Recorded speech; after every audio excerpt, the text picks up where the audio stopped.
많은 남자들이 처음으로 접하는 운동은 이두근 운동입니다. 학창시절 덤벨로 이두근 운동하는 친구들은 어디서나 쉽게 볼 수 있었고, 무엇보다 힘을 상징하는 알통은 많은 남자들에게 매력적인 근육입니다. 오늘은 흔히 알통이라 불리는 이두근에 대해 11개 논문을 통해 알아보도록 하겠습니다. 이두근 운동에 본격적으로 들어가기 전 이두근 근육에 대해 빠르게 알아보도록 하겠습니다. 이두근은 말 그대로 두 개의 근육을 의미합니다. 이두근은 노뼈거치면과 두갈래너림줄에서 시작하고, 상대적으로 긴 근육인 장두는 오목이 결절, 짧은 근육은 부리돌기와 연결됩니다. 이두근의 이런 구조 때문에 이두근은 팔 움직임에 많이 관여합니다.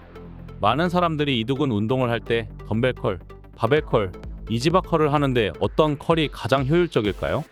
2018년 마콜린 팀이 발표한 논문에 의하면 가동 범위는 덤벨 컬, 이지바 컬, 바벨 컬 순이었지만 가장 높은 근전도는 이지바 컬이었습니다.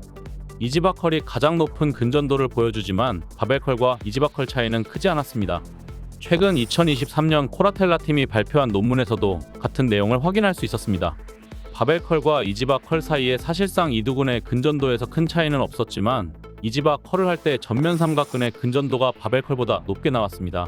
이두근뿐만 아니라 전면 삼각근도 많은 남자들이 관심 있어 하는 근육이니 이왕이면 일석이조인 이지바로 컬을 해주시는 것이 좋을 것 같습니다. 그런데 정말 이지바 컬이 가장 효율적인 이두근 운동일까요? 이에 대한 대답은 2019년 박치팀이 발표한 논문에서 찾아볼 수 있었습니다. 박치팀은 바벨, 이지바 컬, 그립, 그립폭을 모두 고려한 8가지 컬에 대해 근전도를 조사하였습니다. 그 결과 이두근 운동 1위는 컨센트레이션 컬, 2위는 이지바를 좁게 잡았을 때, 3위는 이지바를 어깨 너비로 잡았을 때였습니다. 컨센트레이션 컬이 비록 1위지만 좌우 균형 잡힌 이두근을 목표로 한다면 2위나 3위인 이지바 컬이 더 적절해 보입니다. 이제 바벨 컬보다 이지바 컬이 더 효율적이고 그립 너비에 대해서도 알겠는데, 어깨 각도는 어떻게 해야 할까요? 인클라인 형태가 좋을까요? 아니면 그냥 서서 하거나 팔꿈치를 앞에 두고 운동하는 프리처가 좋을까요? 이에 대한 답은 2009년 올리베리라 팀이 발표한 논문에서 찾을 수 있었습니다. 올리베리라 팀은 다양한 어깨 각도별 컬 근전도를 조사했는데, 결과는 인클라인과 서서 하는 일반적인 컬이 가장 좋았습니다. 프리처 컬이 특정 위치에서 높은 근전도를 보여주기도 했지만, 인클라인과 일반적인 컬은 가동 범위 전반적으로 높은 근전도를 보여주었습니다. 그리고 올리베리라 팀이 부가적으로 설명한 내용 중 재미난 부분이 있었는데, 인클라인 컬은 비효율적인 액틴 미오신 결합을 이끈다는 것이었습니다. 이러한 점들을 다 고려할 때 다양한 컬 자세 중 가장 효율적인 컬은 평범하게 서서 하는 일반적인 컬인 것을 알 수 있었습니다. 이두근 장두 부분의 속근, 직근 비율은 61대 39, 단두 부분의 속근, 직근 비율은 63대 37, 총 이두근 속근, 직근의 비율은 대략 60대 40으로 보셔도 됩니다. 속근은 순간적인 힘을 담당하는 근육이고, 직근은 지구력을 담당하는 근육입니다. 각 근육의 특성을 고려할 때 주 3일 운동을 한다고 하면 고중량 2일, 저중량 하루가 적절해 보입니다. 하지만 최근 속근과 직근의 비율에 상관없이 실패 지점까지 운동하면 근성장에는 차이가 없다는 논문들이 많이 나오고 있으니 각자 스타일에 맞게 변형하셔도 될 것 같습니다.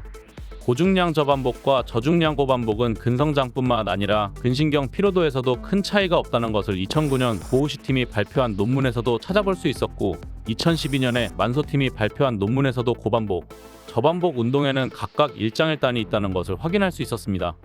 그러므로 고중량 저반복과 저중량 고반복은 각자 입맛에 맞게 선택하시면 됩니다. 다만 컬 운동을 할 때 운동 속도는 가능한 천천히 해주시는 것이 좋습니다. 1989년 텍스팀이 발표한 논문에 의하면 컬 운동 속도가 느릴수록 높은 토크가 걸리기 때문에 근육에 더 많은 자극을 준다고 합니다. 그리고 2022년 패티팀이 재밌는 논문을 발표했습니다. 내용은 빠른 속도로 운동하는 것보다 천천히 운동할 때 더 많은 혈류량을 가지기 때문에 근육 발달에 효과적이라는 내용이었습니다. 간단히 정리하면 운동 강도와 근성장 측면 모두에서 천천히 운동할 때 효과적이라는 것이죠. 테이핑도 할 수 있으시면 해주시는 것이 좋습니다. 2016년 다리우스 팀이 발표한 논문에 의하면 이두근에 테이핑을 하고 운동을 하면 근전도 향상, 지구력 향상, 통증 완화, 총 3가지 측면에서 유리하다는 것을 확인할 수 있었습니다. 그리고 유독 정신적 피로가 쌓인 날에도 그냥 운동하시는 것이 좋습니다. 2021년 브라운 팀이 발표한 논문에 의하면 육체적 피로가 아닌 정신적 피로는 운동 결과에 유의미한 차이를 만들지 않는다고 합니다. 오늘 논문을 통해 알아본 내용을 정리해 보겠습니다. 첫 번째, 덤벨 컬, 바벨 컬, 이지바 컬 중 가장 좋은 것은 이지바 컬이다.